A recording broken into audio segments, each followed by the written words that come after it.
Thinking Aloud. Conversations on the leading edge of knowledge and discovery with psychologist Jeffrey Mishlove.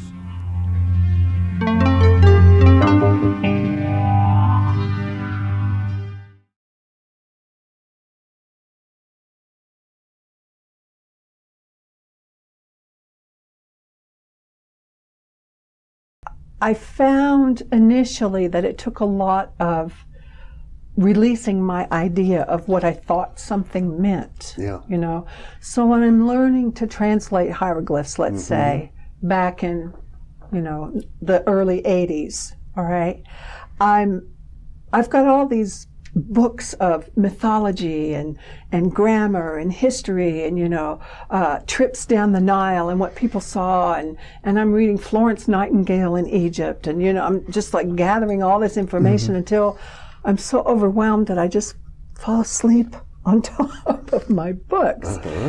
And then my husband would come in the door and the door would slam and I'd wake up and say, oh, now I know what that means.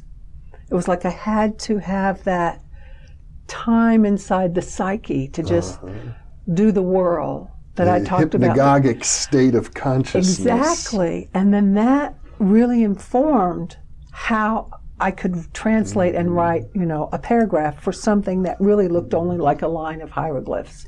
Because it was more than just the gobbledygook of one word for another word. What you're saying reminds me very much of Erich Fromm's classic book, The Forgotten Language. Yes. Of dream interpretation. It is like dream interpretation. And that's a wonderful image because the eye itself is a huge Egyptian image. Yes. And there are a number of ways to look at an eye on a hieroglyphic text in a wall. If the eye appears to be slightly lidded, it means to dream, to imagine. If it's wide open, it means to become aware and awake of something, especially if it has little eyelashes around it. Other times, it simply means to envision something, to see it as if it were full-blown happening. And a lot of that depends on the little sounds around it, as part of it. Osiris, that's his hieroglyph. It's the eye above the throne. And so it's his ability to see on his throne in the darkness.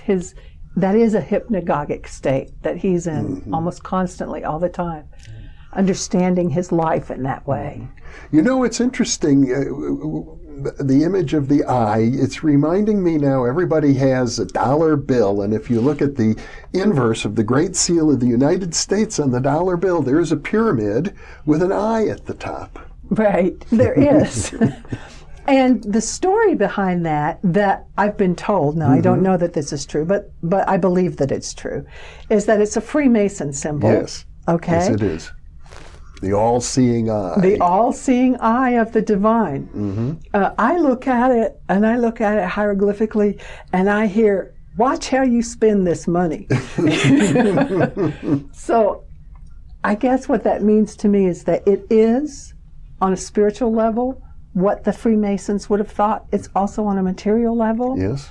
Exactly what I was looking at, and because of where it's placed, it means a certain thing. Yes. That same eye above a pyramid in Egypt means something entirely different to me. What would it mean there?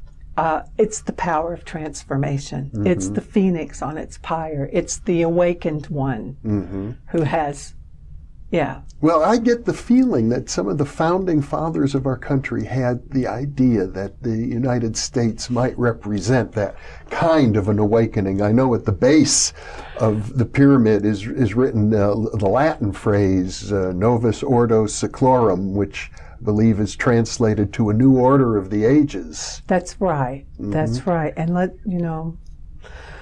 But they're hearkening back to ancient Egypt. They clearly. are. They are.